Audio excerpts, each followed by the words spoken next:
Gavin Newsom walked into the Oval Office expecting Donald Trump to hand him $43 billion, but exactly 41 minutes later, he walked out with his 2028 presidential campaign in absolute ruins.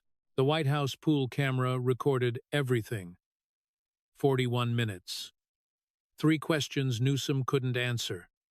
1 number he couldn't explain. $24 billion of missing California money. Subscribe if you believe accountability still matters, because this is exactly how the most polished Democrat in America lost his 2028 run in one Oval Office meeting. Mr. President, with respect, before we begin the formal request, I want to be clear about something. Governor Gavin Newsom sat on the Chesterfield chair beside the Oval Office fireplace.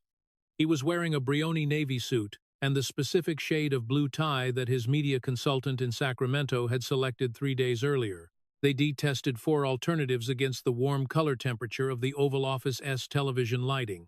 His hair, which had been cut the previous evening by a stylist flown from Los Angeles to his hotel at the Four Seasons Georgetown, was immaculate.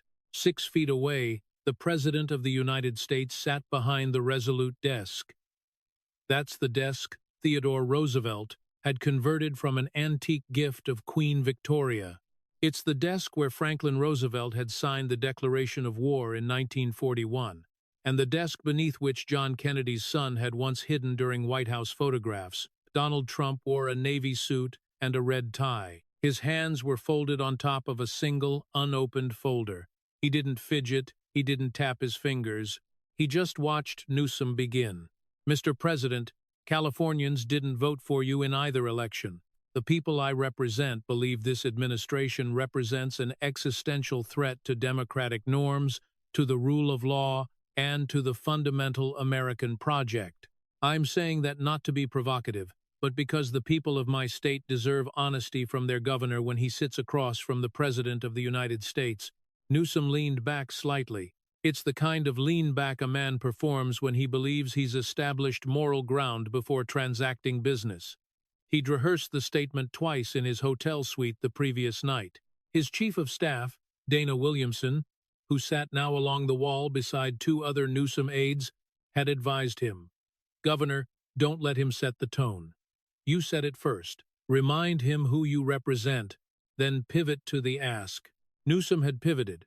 The ask was next. He expected Trump to respond to the opening statement with an insult, a nickname, or a theatrical interruption. He expected some version of the Trump that 7 years of political analysis on MSNBC and the New York Times opinion page had taught him to anticipate. He thought Trump was dangerous, but manageable. That Trump was a figure a governor could frame, counterpunch, and narrate against. Trump didn't respond. The silence that followed Newsom's statement was longer than Newsom had anticipated. It was long enough that the pool camera would show a small smile briefly form at the corner of Susie Wiles's mouth. She was the chief of staff, seated along the wall to Trump's right, and the smile was quickly controlled. Trump didn't offer a diplomatic reciprocation. He didn't say, "I appreciate your honesty, Governor." He didn't acknowledge the opening at all. He simply waited until Newsom had finished, waited another 4 seconds after that, and then spoke. "Governor, you came here today to ask for $40 billion. It was a statement, not a question. Newsom had come to ask for $43 billion, not 40. The exact figure Trump had offered was too close to be coincidental. Someone on Trump's staff had read California's formal request document before the governor walked into the building. "Yes, Mr. President, for disaster relief related to the January wildfires. I've got the documentation with me." "I know what you have with you, Governor." Trump didn't move to see the documents. He didn't gesture for them. His eyes didn't leave Newsom's face. "Before we discuss the $40 billion, I want to ask you one question I think the American people would like to hear the answer to." Newsom, who'd rehearsed 12 different Trump responses to his opening, hadn't rehearsed this particular turn. "Of course, Mr. President." Trump opened the folder in front of him. He didn't remove a document, he simply opened the folder. "Governor, where did the $24 billion go?" The silence that followed the question wasn't tactical. It was actual. Governor Newsom had come to Washington with a 4-page memorandum of talking points folded into the inside pocket of his jacket. The memorandum had been drafted by a Stanford-trained policy writer and reviewed by 2 former Obama administration officials. It anticipated, by his senior staff's estimation, 94% of the likely questions Trump might ask.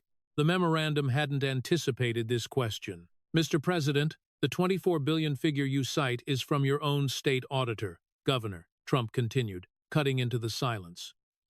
Grant Parks, your appointee. The figure reflects total California state expenditure on homelessness between 2019 and 2024. It's public. You haven't disputed it. I'm not citing a figure. I'm asking you a question about a figure you already know. Trump gestured without looking, and Susie Wiles slid a folder across the low table between the chairs. Newsom picked it up.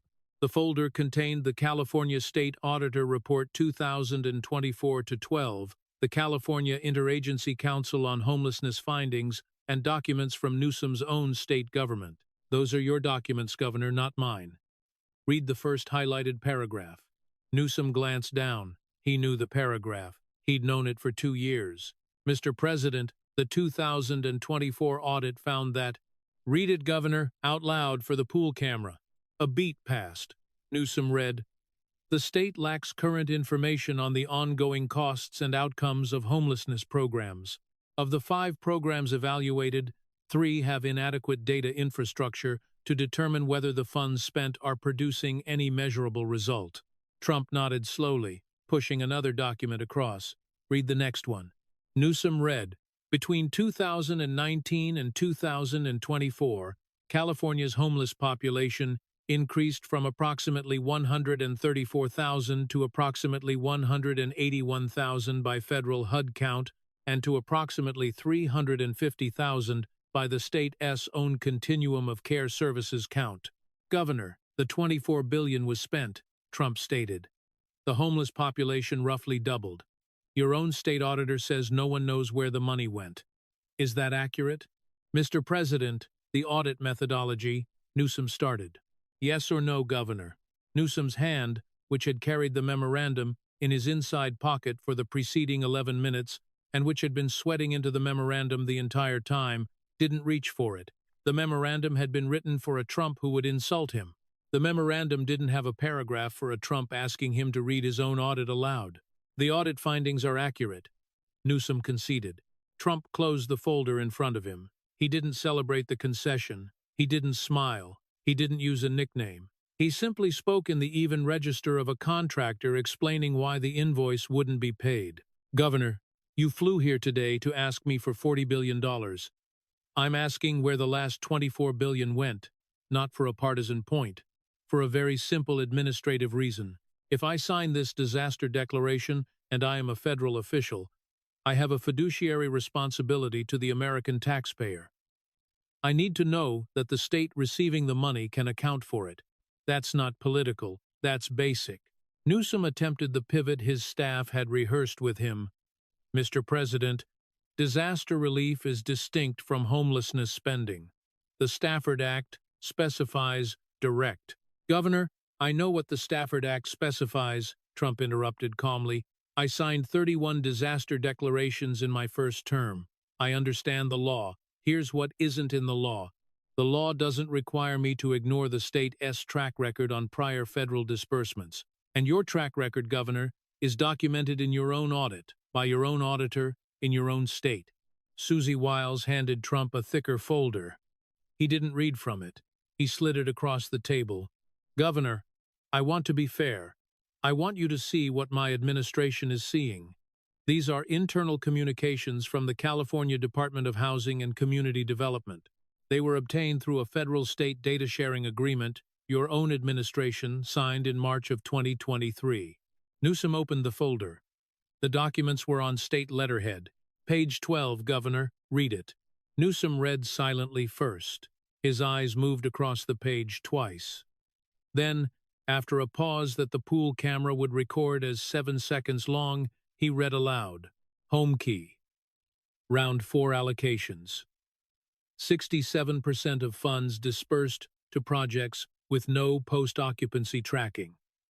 Verification of outcomes not required under current Memorandum of Understanding. Recommend continuing current disbursement structure to avoid administrative delay. That's your state housing department, Governor, not my administration, Trump pointed out. They re-instructing themselves in writing to not track outcomes because tracking outcomes would delay the disbursement, and the disbursement apparently is the point. Mr. President, the Home Key program is the program you called a national model, Newsom countered. Governor, I've read the press release. I've read the transcript from your press conference in Sacramento. National model, 16,000 units for 175,000 people. Do the math, Governor. That's 10 people per unit. Are they stacked? It was the first Trump moment of the meeting. It was the first flicker of the rally voice, the voice Newsom had prepared for. It lasted less than 3 seconds. Trump didn't pursue it. He let the question sit in the room, and then he moved past it, his voice returning to the even register of the deposition. Governor, the question I need answered before I can, in good conscience, put the federal government as full faith and credit behind a $40 billion disbursement to your state is this. Where did the $24 billion go? And how do I know this 41T follow the same path? Newsom's hand, which had been carrying the memorandum in his inside pocket for 15 years of California politics, moved. The memorandum was always different, but the hand's relationship to it was the same reach, the same retrieval, the same deployment. That hand moved for a moment toward the pocket and stopped. The memorandum was written for a different conversation. It was written for the Trump his advisors had described over the preceding week in sessions at the governor's residence in Sacramento. It was meant for the Trump of insult and narrative frame. The Trump, a skilled Democratic governor, could lecture from moral high ground and expect, at worst, an incoherent explosion that would play well on national television that evening. This Trump wasn't that Trump. This Trump had asked a procedural question, a budgetary question. It was the kind of question a Republican governor of Texas or a Democratic governor of New York would ask of any colleague requesting $40 billion without accountability for the previous 24. The memorandum in Newsom's pocket didn't answer this question because this wasn't the question Newsom had come prepared to be asked. The hand lowered back to his thigh. The memorandum stayed in his pocket. Trump waited 12 seconds. The Oval Office, which had absorbed worse silences in its history, absorbed this one without comment. Susie Wiles didn't write anything. The pool camera held on Newsom's face without cutting away. Governor, I'll ask again. Where did the $24 billion go? Newsom finally found the only answer he had. Mr. President, I'll provide my administration's full response in writing. Trump closed the folder in front of him a second time. Governor, that's not an answer. He didn't repeat the question a third time. He didn't need to. The pool camera had captured the non-answer. The White House stenographer, seated discreetly in the alcove beside the grandfather clock, had recorded it. The transcript, which would be declassified through routine FOIA procedure 9 weeks later, would read simply, Governor Newsom declined to provide a verbal response. Trump gestured to Wiles for a new folder. This one was slimmer. A single document. Governor, while we on the subject of accounting, I want to introduce one more item before we move on. This is from your administration's own interagency coordinator on homelessness, a woman named Dr. Elena Vasquez. She served in your Department of Housing and Community Development from June of 2021 through November of 2024. She resigned. Did you know her, Governor? Newsom's face didn't change, but his jaw worked once. Dr. Vasquez was a career civil servant. I didn't have direct working relationships with. Governor, that's fine. I don't need a relationship history, Trump interjected gently. I need you to hear her testimony.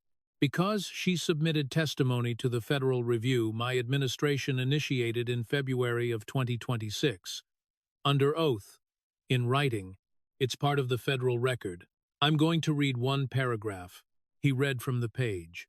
I resigned in November of 2024 because I could no longer maintain professional integrity while working in the California Department of Housing and Community Development. I had over the preceding 18 months documented 23 separate instances in which home key disbursements were made without the completion of required verification protocols. When I raised these concerns through internal channels, I was told that verification protocols were subordinate to disbursement velocity. I was told this by my supervisor, who was told it by his supervisor, who was told it by the office of the governor. I've got the emails. They reattached as Exhibit A to this declaration. Trump set the document down. Governor, Dr. Vasquez resigned because your office. The office of the governor. Not my characterization. Her words. Instructed her to accelerate disbursements over verification. She has the emails. They reattached as an exhibit to a federal declaration. Do you contest the authenticity of Dr. Vasquez's testimony? Mr. President, I'm not familiar with the specific internal communications Dr. Vasquez references, Newsom deflected. My office handles thousands of personnel. Governor, I didn't ask if you were familiar. I asked if you contest the authenticity, Trump said firmly. Yes or no. Silence filled the room. 8 seconds this time. I did need to review the specific documents, Newsom finally answered. Governor, you have 1 week to review them and contest their authenticity through federal channels, if you choose, Trump advised. Absent contestation, they become part of the federal record in the ongoing Inspector General review of California's use of federal emergency housing funds. Trump paused. Governor, Dr. Vasquez is one of your own people, a career civil servant, not a political appointee, not a Republican, not a person with a partisan motive. She resigned from your administration because, in her sworn words, she could no longer maintain professional integrity while working there. And you, in this room, can't tell me whether you contest her testimony. Governor, when a career civil servant resigns from your administration because she believes your office is instructing her to violate verification protocols on federal funds, that isn't a press management problem. That's a governance problem. And I'm being asked today to give your governance $40 billion additional dollars. Newsom's knuckles, resting on the folder in front of him, tightened. Trump opened a different folder. These were older documents. The paper had the particular yellowed quality of photocopies from a microfilm archive. The font was smaller. One of the pages Newsom could see from across the table bore the masthead of the San Francisco Chronicle. Governor, I want to go back.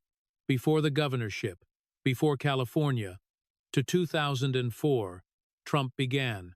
You were the mayor of San Francisco. You were 36 years old. You made an announcement. Do you remember it? Mr. President, I'm not sure where this. Newsom hesitated. It was February of 2004, at City Hall in San Francisco. You stood at a podium, Trump recounted. You said, and I have the transcript in front of me, it's on White House letterhead because my staff retyped it from a 10-year-old press archive. Quote, within 10 years, homelessness in San Francisco will be eliminated. This is a solvable problem. It requires only political will and sustained investment. I will stake my reputation on it. End quote. Trump slid a document across the desk. It was the front page of the San Francisco Chronicle, dated February 12, 2004. It featured a photograph of a younger Newsom, the hair then, as it was now, perfect, standing at a podium. The headline read, Mayor pledges to end homelessness by 2014. Governor, you staked your reputation on it, Trump said. Your words. Yes, Mr. President, I did, Newsom acknowledged. In 2014, 10 years later, what was the San Francisco homeless population? Trump asked. Governor, I was no longer mayor in 2014, Mr. President, Newsom clarified. I'd been elected lieutenant governor of... That's not what I asked, Governor, Trump interrupted. What was the population? A pause followed. Approximately 7,500, Newsom answered. And what had the population been in 2004, Governor, when you made the announcement? Trump questioned. Approximately 6,000, Newsom replied. Trump closed the folder. Governor, you promised to eliminate it. 10 years later, it had grown by 25%. That isn't a partial success. That isn't a qualified failure. That's the opposite of what you promised. You staked your reputation on it, Governor. What happened to the reputation? Newsom found his pivot. Mr. President, homelessness is a complex issue that involves interlocking causes: substance abuse, mental health policy, housing affordability, interstate migration patterns. No single executive, in 10 years or 50, has. Governor, it's a yes or no question. Trump cut in. Did you accomplish what you staked your reputation on? Silence fell. No, Mr. President, Newsom conceded. Trump handed a new folder across the table. It was thinner, only 3 pages. Governor, since you invoked complexity, I want to show you something, Trump said. An internal memorandum from your chief of staff during your mayoral term, dated January 16, 2013, 1 year before the 10-year deadline you publicly committed to. It was provided to my transition team by a former member of your San Francisco administration who has, since 2023, asked to remain anonymous. You may contest its authenticity in writing if you wish. Newsom opened the folder. His eyes moved across the first page. The recognition, when it arrived, wasn't on his face. It was in the stillness of his hand on the edge of the folder. The hand didn't turn the page. Trump read from his own copy, saving Newsom the requirement of reading it aloud. Memorandum to Mayor Newsom, via Gubernatorial Campaign Office. Subject 10-year pledge messaging strategy. Key paragraph. Quote, the 2004 pledge is unrecoverable. Homeless count has grown every measurable year of your mayoralty.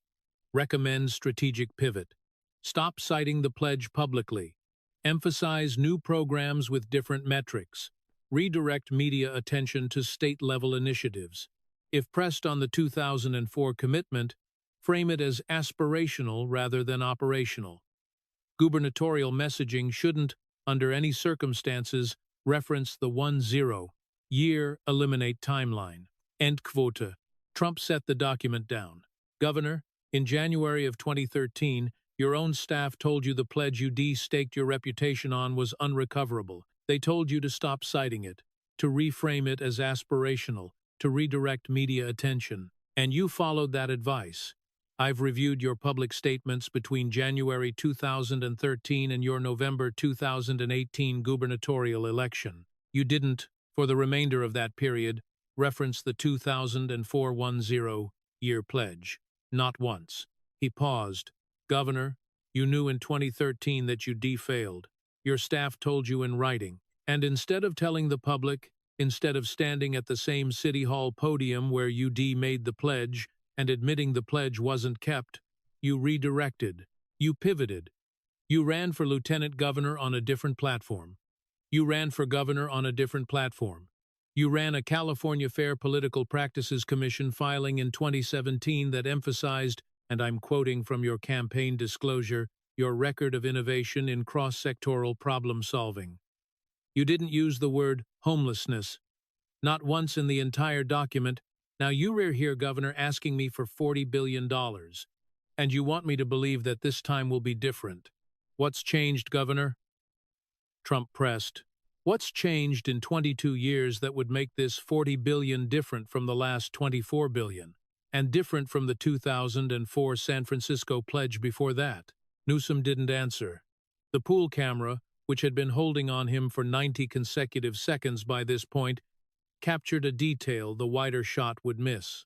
The knuckles of Newsom's right hand, resting on the folder of the memorandum he'd just been made to confront, had turned white. It was the only part of his appearance that had changed in 41 minutes. The hair was perfect, the suit was perfect, the posture, to the inexpert eye, remained upright. But the knuckles had whitened and would remain white for the duration of the meeting. Gavin Newsom was 57 years old. He'd been a mayor, a lieutenant governor, a governor for nearly 7 years. He'd appeared on magazine covers. Time, Vanity Fair, GQ. He'd spoken at the Democratic National Convention. He debated Ron DeSantis on Fox News, and to the horror of his own advisors, but the delight of his base, hadn't been destroyed. He was considered, in January of 2026, to be among the 3 most plausible Democratic presidential nominees for 2028, and possibly the most plausible. The hair had been, for most of his life, the most consistent and reliable political asset he possessed. The hair was perfect. The hair would remain perfect through the full duration of the Oval Office meeting. The hair would remain perfect for the drive to Reagan National Airport. The hair would remain perfect for the boarding of the California State plane. The hair, the Oval Office pool camera would later show, wasn't what he'd been betting on. What he'd been betting on was performance. He'd built a career on the ability to shape the narrative in the room, to control the cadence of a conversation, to redirect an unflattering line of questioning into a pivot that served his preferred frame. He'd been doing it since 1996, when, as a newly appointed member of the San Francisco Parking and Traffic Commission, he answered a question at his very first public meeting. A question about parking enforcement. With a 4-minute speech about urban design philosophy, Trump, at the resolute desk, wasn't allowing the pivot. Trump wasn't interrupting. Trump wasn't reacting. Trump was asking a question, allowing the pause, receiving the non-answer, and asking again. The rhythm, Newsom realized somewhere around the third question about San Francisco, wasn't the rhythm of a political interview. It was the rhythm of a deposition. And the deposition was being conducted in the Oval Office. And the person conducting it was the man Newsom had spent a decade characterizing to California voters and to national Democratic primary audiences as a man incapable of sustained focus. The hair was perfect. The performance it had always rested upon was no longer operating. Trump opened a third folder. Governor, I want to talk about the fires, the specific reason you here in this room today, January through March of 2026. The fires that burned through Pacific Palisades, Altadena, Sylmar, and 23 other zip codes across 4 California counties. The fires that resulted in 47 lost lives. The fires that destroyed 12,400 structures. The fires that produced the disaster request you brought with you today. Yes, Mr. President, Newsom confirmed. Governor, for the pool camera, on what date did you first visit the affected fire zones? Trump asked. A pause. Mr. President, my chief of staff can provide the exact. Governor, I am asking you, do you remember the date? Trump interjected gently. A longer pause followed. I need to consult. January 17th. Governor Trump provided the answer. 9 days after the first fire started. 9 days after a state of emergency was declared. 9 days after the first casualties were reported. Trump slid a document across the desk. This is the flight log from a private charter your campaign operation retained from Landmark Aviation. Dates of January 9th through January 16th, 2026. Locations visited: New Hampshire, Iowa, South Carolina. Governor, you were running for President of the United States while Pacific Palisades was burning. I was at the staging area in El Segundo on January 15th. Newsom defended. Your lieutenant governor was there. Your attorney general was there. Trump corrected. You were in Manchester, New Hampshire, at a fundraiser held at a private residence owned by Stephanie Tompkins. Newsom's face didn't change, but the silence extended. Mr. President, I was conducting official state business. The meetings in New Hampshire included discussions with the Democratic Governors Association about interstate emergency coordination protocols. Governor, I know the difference between state business and a presidential primary fundraiser. I've attended both, Trump stated plainly. The flight log, which is a public record filed with the FAA, documents your travel. The attendance list of the Tompkins event, which was covered by the Manchester Union Leader and the New Hampshire Journal, documents your presence. You were there, Governor, while they were burning. Trump handed over a thicker folder. Governor, I want to introduce a communication from CAL FIRE. It was forwarded to me by the California congressional delegation. Both parties signed the cover letter that accompanied it. The communication is from Chief Robert Morales, CAL FIRE Incident Commander assigned to the Pacific Palisades response. Dated January 14th, 2026, 5 days into the fire, Chief Morales sent this email to your Chief of Staff. He slid the document across. Read the highlighted paragraph. Governor. Newsom read. Dana, I'm writing because I can't reach the governor's office through standard channels. We've been in containment operations for 6 days. Our personnel need to see the governor on the scene. The men and women of Cal Fire have been losing their peers. 44 homes burned on Bienvenida yesterday. I wouldn't ordinarily write to you this way, but I've never, in 28 years of service, had a governor absent from the field this long during a major emergency incident. Please tell me when he's coming. Newsom placed the document down. Governor, a Cal Fire incident commander with 28 years of service, wrote to your chief of staff because he couldn't reach you, Trump summarized. Because he'd never in his career seen a California governor absent this long during a massive fire. Your office's response. I have the reply in the folder. Dated January 15th, one day before your New Hampshire event, was a communication from your chief of staff stating, and I am quoting, the governor is aware of the situation and sends his full support. His schedule doesn't permit an immediate visit. Trump emphasized the words, governor. His schedule. The men and women of Cal Fire, firefighters, governor, not politicians. Firefighters who were running into burning buildings while you were eating dinner in Manchester, they were losing their peers. And the communication from your office said his schedule. Newsom tried, for the first time in the meeting, a direct counterpunch. It was the moment his advisors had prepared him for. Mr. President, with respect, you were campaigning in 2020 during the pandemic. You held rallies during active outbreaks. You weren't on the ground in every affected state during the pandemic. I understand the political theater of visible absence. But governance requires attention across the entire state, not just symbolic visibility at a single fire. Trump didn't interrupt. He allowed the counterpunch to finish. He nodded slowly when Newsom concluded. Governor, in 2020, I was President of the United States during a global pandemic, Trump replied. I was in the White House. I was in briefings. I wasn't eating dinner at a private fundraiser in New Hampshire while an American city burned. And Governor, more importantly, I'm not the one in this room asking you for $40 billion. You are asking me. The question isn't what I did in 2020. The question is what you did in January of 2026.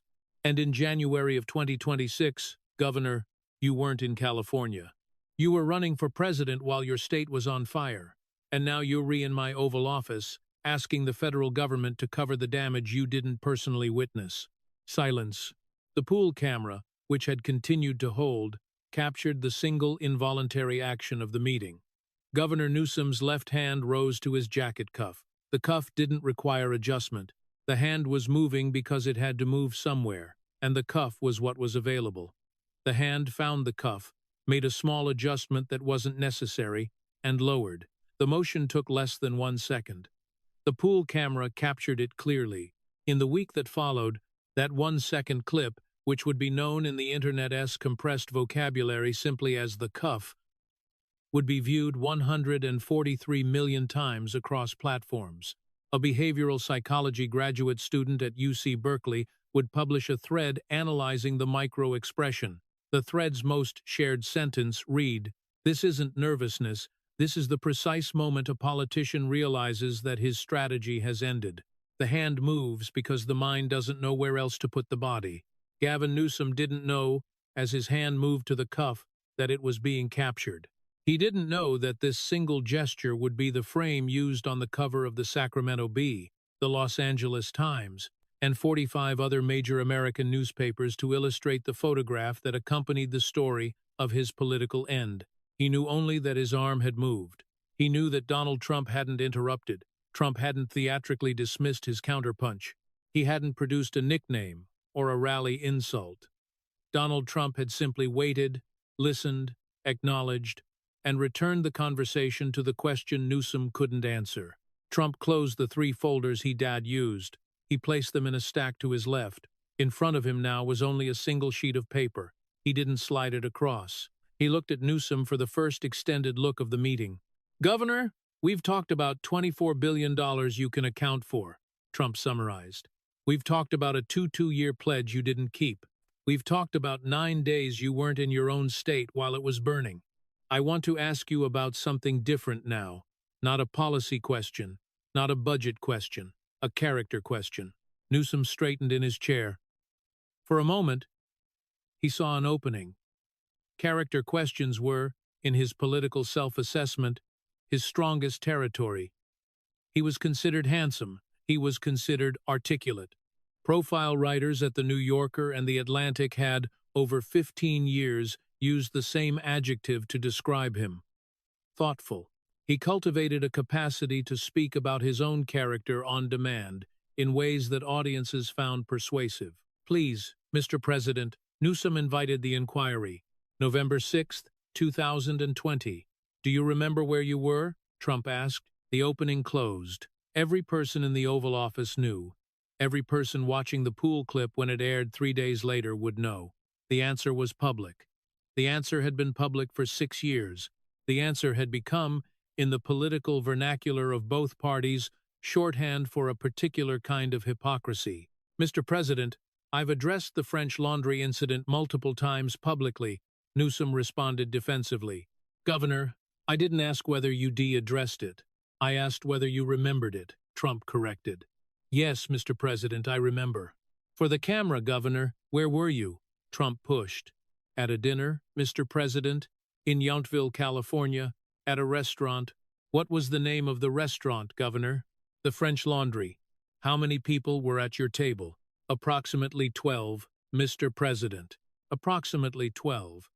And at that time, Governor, what had you, 2 days earlier, instructed Californians to do regarding Thanksgiving gatherings?" Trump asked steadily. Pause. ID issued guidance encouraging Californians to limit gatherings to members of their own household, Newsom answered softly. "Limit, Governor?" Trump challenged. "I have your exact language in front of me. Your press office statement, November 4, 2020. Quote, gatherings with individuals outside your immediate household shouldn't occur. This isn't a suggestion. This is guidance grounded in public health imperatives. Californians who violate this guidance are putting the lives of their neighbors at risk." End quote. Trump placed the paper down.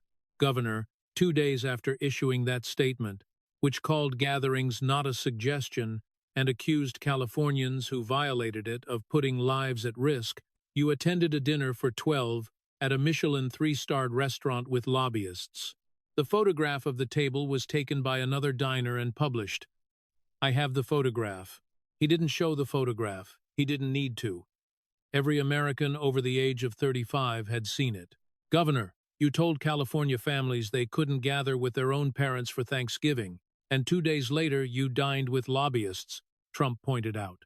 Mr. President, I've apologized for that incident multiple times, Newsom insisted.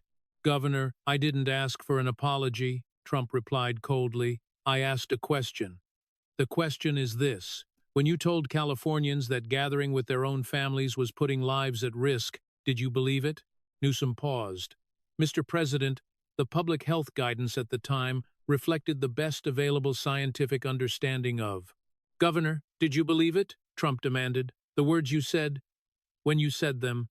Did you, Gavin Newsom, believe that a California family gathering for Thanksgiving was putting lives at risk? A long silence followed. I believed the guidance was necessary, Mr. President, Newsom finally offered. That's not what I asked, Governor.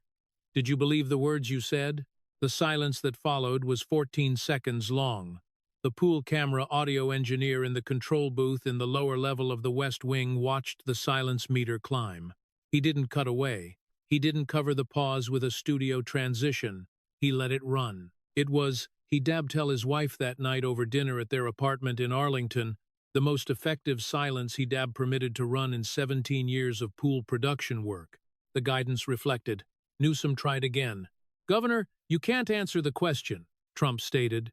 Trump leaned back slightly in the chair behind the resolute desk. Governor, I'm going to tell you why this matters. Not for my personal satisfaction, not for political points, because I'm about to decide whether to sign a $40 billion federal disaster declaration, and in order to make that decision, I have to assess whether the words you retelling me today in this room about accountability and outcomes and the need for federal-state partnership, I have to assess whether you believe the words you re-saying, or whether, like the words you said to Californians about Thanksgiving in 2020, they what you need to say to get what you want.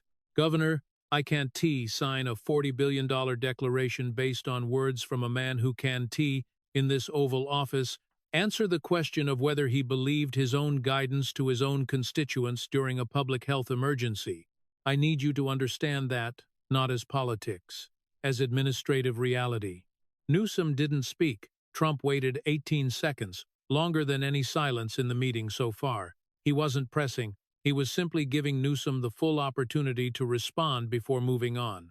The 18 seconds the pool camera would show were the clearest summary of the meeting's dynamic. Trump didn't need to fill space. Trump could wait. The waiting was its own instrument. Finally, Trump added one more thing quietly. "Governor, I want to add one sentence because it matters for the decision I am about to make. In November of 2020, while you were at dinner at the French Laundry with lobbyists, a grandmother in Bakersfield named Rosalinda Mendoza didn't attend her grandson's 8th birthday party. Her daughter had asked her not to come. Her daughter had cited your guidance. Rosalinda Mendoza suffered a fatal medical emergency on Christmas Eve of that year. She hadn't seen her grandson since August. Governor, I didn't know Rosalinda Mendoza," Trump clarified. "I'm not using her for a political point. I'm telling you her name because her daughter wrote to my White House Correspondence Office in December of 2024, shortly after I was elected. The letter is on file. The daughter wrote the letter because she'd seen, for the 4th time that year, the photograph of your table at the French Laundry reposted on social media. The daughter asked one question in her letter. I'll read it to you." He read, quote, "Mr. President-elect, I am writing to ask you something I can't ask Governor Newsom because his office won't respond to my letters. My mother passed away believing she was protecting my son. She believed this because Governor Newsom told her to believe this. 2 days after Governor Newsom told her to believe this, he went to dinner with 12 people at a restaurant. I've spent 4 years trying to understand how to explain this to my son. He's 12 now. He still asks about his grandmother. What do I tell him?" Trump placed the letter down. "Governor, I don't have an answer for her. I'm not going to invent one, but I'm telling you her story because, in about 10 minutes, I'm going to make a decision about $40 billion. And the decision will be informed in part by my assessment of the character of the man requesting it. The character question isn't an abstraction, Governor. It has names. Rosalinda Mendoza is one of them." Newsom's eyes moved, for the first time in the meeting, to the floor. He didn't look up for 7 seconds. When he looked up, he said only, "I'm sorry for her family's loss, Mr. President." "I know you are, Governor." "That's part of the problem," Trump replied. "Mr. President, you were sorry for her family's loss. And you were sorry when it was politically damaging in 2020. And you'll be sorry at the next funeral in California that I'll hear about from a grieving relative who will write to this office because yours won't respond. You are, Governor, genuinely and repeatedly sorry. What you aren't is accountable, and those aren't the same thing." Trump closed all the folders. The resolute desk was empty now, except for his hands and the single sheet of paper he hadn't slid across during round 4. He looked at Newsom for a full 10 seconds before speaking. The pool camera held on the tableau. President at desk, Governor in the Chesterfield chair, the gold curtains in soft focus behind them, the Oval Office at its particular March afternoon stillness. "Governor, I want to be clear about what's going to happen, so that there's no ambiguity, and so that your staff, when you brief them in the car on the way to the airport, has an accurate record of this conversation," Trump instructed. Newsom nodded tight. "I'm going to sign a federal disaster declaration for California," Trump announced. "Not the one you requested, a different one. The amount will be $12 billion, not 43. Newsom's face showed, for the first time in the 4 one-minute meeting, a visible reaction. It lasted less than half a second. $12 billion. Approximately 28 cents on every requested dollar. The $12 billion will be structured as follows, Trump dictated. $6 billion will be direct aid to the affected California counties, bypassing state administration entirely. I want this money to reach the people whose homes were destroyed. Not your home key successor agencies, not your continuum of care contractors, not your State Department of Housing Administration. County governments, which I trust to be closer to the ground than your administration has been for the last 3 years, $3 billion will be allocated to FEMA for direct administration under federal supervision. Federal comptroller oversight of every single disbursement. Quarterly reports to Congress. Financial misconduct reviews by the Department of Justice, if any is found. $3 billion will be conditional. Released only upon completion, by your administration, of a full public accounting of the prior $24 billion in homelessness spending. The accounting must be audited by a Federal Inspector General's office, not a state auditor. If the accounting isn't completed within 12 months, the $3 billion returns to the General Federal Treasury.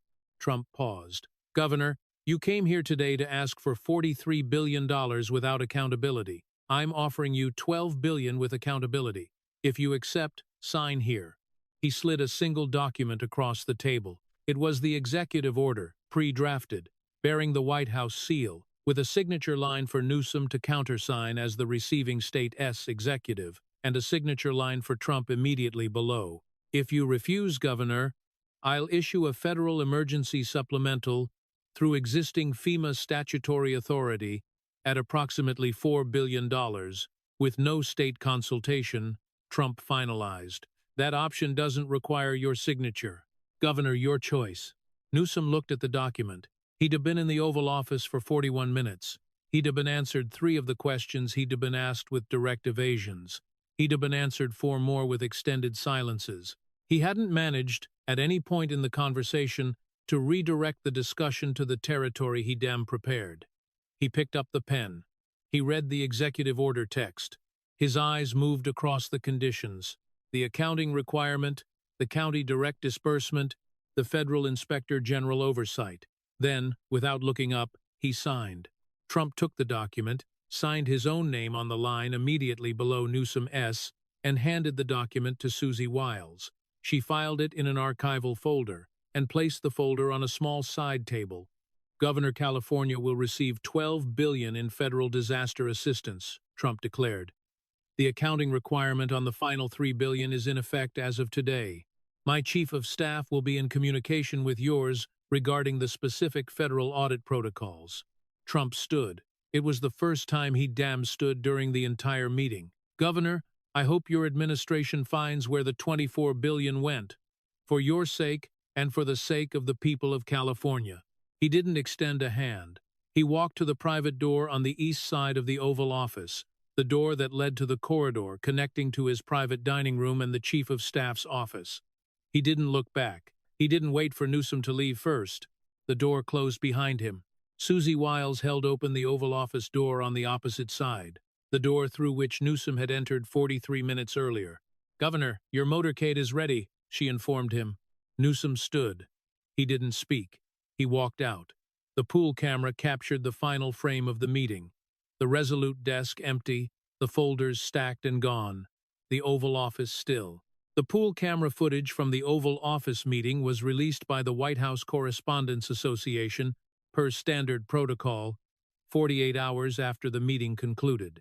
The released package was a 10-minute edited selection chosen by the pool producer on rotation. It didn't include the full 3 hours of ambient footage that the camera had captured. It included, specifically, the moment Newsom's hand rose to his jacket cuff during round 3. It included the 1-4-second silence before Newsom couldn't answer the French Laundry question during round 4. It included the final frame of the empty Oval Office.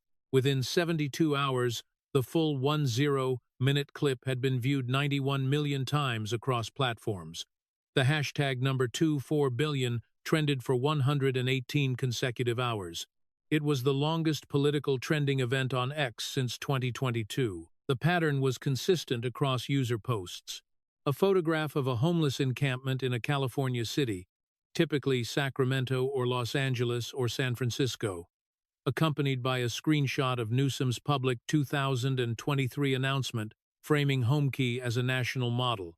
A waitress in Sacramento named Deborah Alvarez posted a photograph of her monthly rent receipt alongside Newsom's $24 billion figure, with the caption, "It is the math that doesn't work." The post collected 3.4 million likes in 48 hours. Alvarez was contacted by a Newsom staff member for comment. She didn't respond. She was, 3 weeks later, offered a book deal by Simon & Schuster. She declined. She continued to work at the diner on Fulton Avenue where she'd worked for 11 years. The cuff, the 0.7-second moment, the pool camera had captured during Trump's question about Cal Fire Chief Morales, became the most widely shared political reaction template in TikTok history. Users applied the clip to personal moments of realization that they'd been caught. The clip accumulated 143 million views in 90 days. A behavioral psychology graduate student at UC Berkeley published a viral thread analyzing the micro-expression.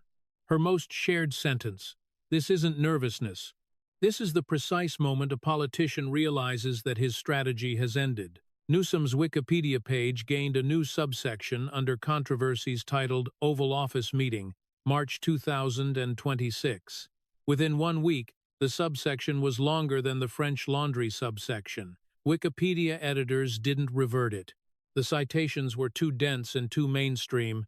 The California State Auditor's Office, pursuant to the federal accounting requirement attached to the $12 billion disaster declaration, opened the most comprehensive audit of state homelessness spending in California history. The audit scope covered fiscal years 2019 through 2026. The first findings, released 4 months into the audit process, identified $3.1 billion in state expenditure for which no disbursement records existed. The finding was reported on page A1 of the Sacramento Bee under the headline, "Where the Money Went, Nobody Knows." The California State Legislature, responding to the audit findings, passed Assembly Bill 293, the homelessness transparency legislation Newsom had vetoed in September of 2024, with veto-proof majorities in both the Assembly and the Senate. Newsom signed it without ceremony. No press release was issued, no reporters were invited.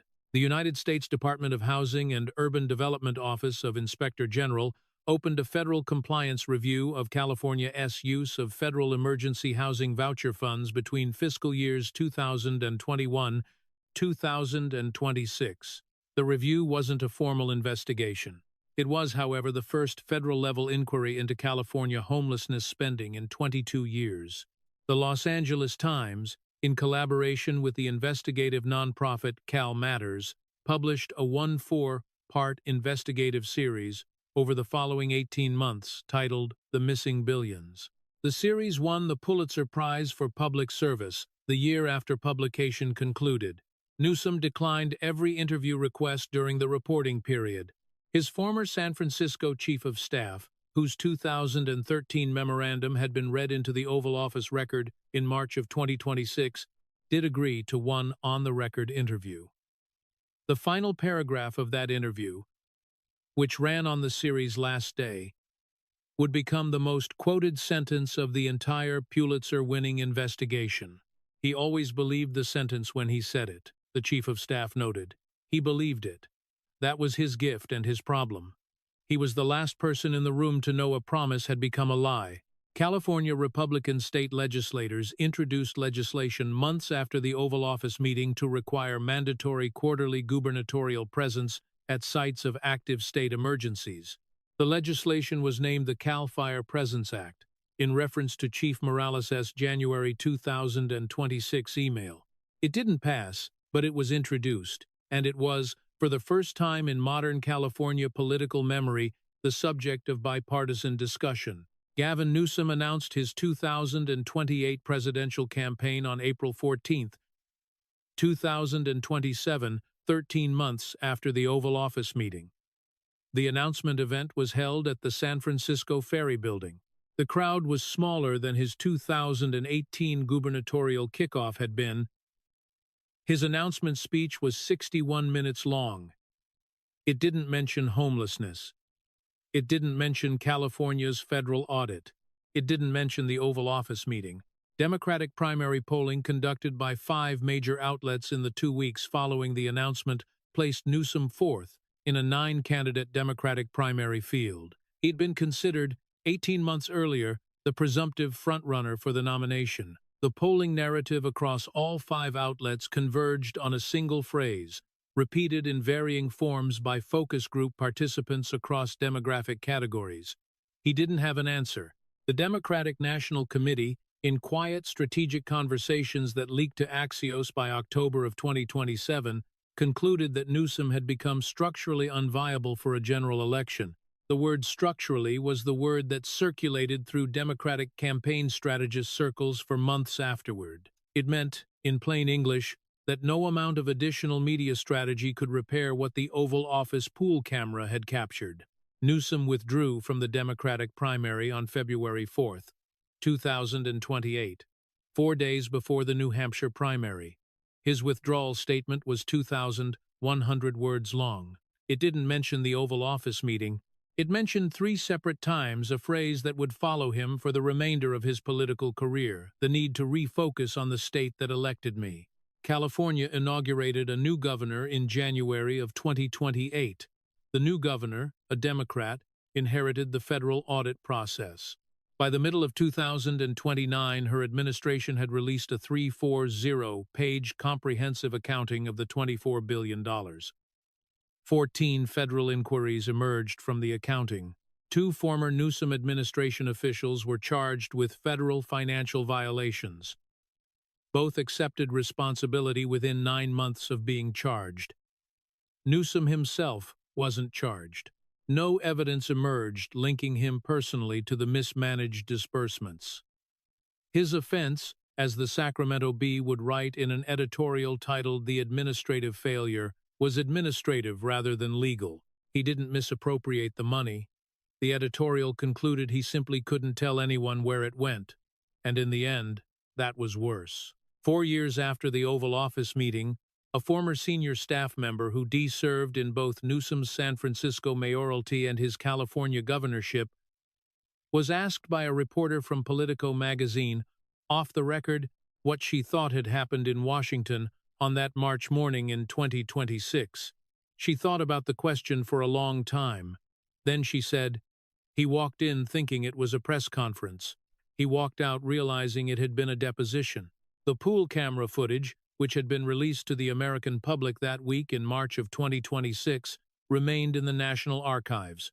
It would be studied in the decade that followed by political science graduate students, by White House communications staff of both parties, and by speechwriters preparing heads of state for meetings they couldn't afford to lose. It would be studied because it had demonstrated a simple truth that had been forgotten in the decade preceding it. The truth was that performance only works when the other party agrees to perform. Donald Trump, that March morning in the Oval Office, hadn't agreed. And the hair, for all its careful grooming, hadn't been the instrument the governor had needed.